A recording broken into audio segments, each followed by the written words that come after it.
Hey everybody, it's Darcy. I hope you're doing well. Today we're going to do a fun exercise. We're going to look at my watercolor paint palette and I'm going to show you my various colors that I have.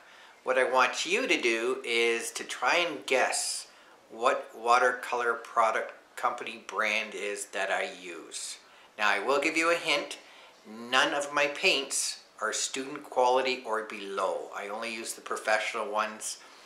When I started out watercolor painting 20 years ago, I started out with student watercolor paintings, but I've since progressed into the major brands. So we're going to try and guess which one it is, just from looking at the swatches when I put them down.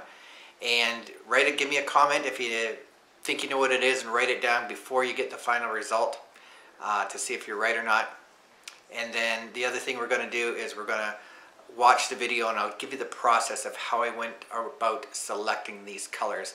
It's not as hard as you would think because I'm not that picky and I like a lot of the paints out there. So here we go. Thanks very much and let's get going. Okay, so here we go. I'm going to do my swatch. I have 19 different paints to show you. I have 10 warm and 9 cool colored paints. Now, what I would like you to do is if you can try and guess what brand of watercolor paints I use. And if you do get it, I will give you a gold star right from my heart to you. There's a bunch of brands out there. Again, don't forget, I always use better than student grade paints, so basically professional paints. 20 years ago, when I started watercolor painting, I did start with Cotman paints from Winsor & Newton because that's all I could find and I didn't know where else to start. So there's just as some examples. Oh, you know what I found, which I thought was interesting? A lot of companies brand their paint after famous artists like Rembrandt, Paul Rubens, Van Gogh, or even Holbein. He's a German artist. So I guess I don't know if that means that people would be more apt to buy them from clever branding. So anyway, here comes the reveal. Well, what color did you pick? So it was kind of a trick. I use several different brands. I've never actually bought a full set of watercolors, but probably 60% of my set is Winsor & Newton. I've switched over. Any newer ones I've gotten are Core Paints, which are made by the Golden Company. And I think I may have another one from Sennelier that I picked up randomly. So you can have a gold star if you picked one of those three, either Winsor & Newton or Core or Sennelier watercolor paints. So now at this point, I'm going to take my palette and let's do a speed painting. And I want to just tell you how I ended up putting all these paints together to create the palette, because I do find it's pretty useful for me and effective. And just kind of goes to show you a different way, because some people go out and buy full palettes of paint and full sets of paint, but I didn't do it that way. Okay, here we go. Thanks. So as a disclaimer, I just wanted you to know that, and I know this is going to sound very hypocritical of me, but if I could build my whole watercolor palette over again, right from scratch, right from zero, I would probably just buy a set. I'd probably just buy a decent set, maybe 26, 36 colors, and if I needed to add any individual colors that weren't in the set, I would probably do that on the side, and also I'd probably just stick with one company. But that's not how it worked for me, and my story isn't probably too far off from a lot of people. When I first started watercoloring, I was reluctant to spend a lot of money on a set because I didn't know if I'd like it. And I wasn't looking at it that, well, if I don't use it, I'll just sell it. I wasn't looking at it that way. I wanted to give it a good go. But I did a landscape, and I remember looking at the colors that I would need.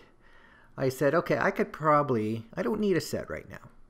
I could probably just buy 6 to 8 separate colors and go with that. And that's what I did. And Can't remember the colors, to be honest with you. They're just your typical nature colors, some browns, some greens, a couple blues for the sky and stuff like that. And then after that point, as I continued to paint more and more and more, that's when I started adding to my set. Now, the one thing I did stay away from, I did my research and I was smart enough to make sure I was only buying quality paints. Not that I had a lot of money to put into the really, really expensive ones, but I was pretty aware that in order to buy the best paints or have the best outcome, I didn't want to get chinchy on the colors that I bought. So I went to the, I'm going to call them the better colors, the artist quality colors. Winsor Newton, Daniel Smith, and those type of colors. So that's sort of how I put my palette together. As simple as that. I'd walk in and I would see, you know, a Payne's Gray or something that I didn't originally have, and that might have been a core paint. So I'd pick that up. And then the next time I was in, maybe I needed a Rose Madder, and I would pick up that out of the Daniel Smith collection. And you can say, well, why Daniel Smith at that time versus Winsor Newton or a core or something like that? I think I was just sort of looking at the price point. Part of me was saying, well, they're both different, pretty good companies, and this one's $1.50 less than the other one, so I might as well buy that. And that's how I put together my mishmash of a watercolor palette. Works well for me. I don't think, I'm not sure about you, but I don't think I'd ever get to a point where a brand of watercolor, I could distinguish it from the others based on quality. And again, the very important point about this is because all my paints are pretty good branded companies. I never used any of those dollar store colors or anything like that, or dollar store paints. If I did, well, then maybe you could figure it out. But at this point, I'm pretty happy with my palette, and I'll continue to add like this.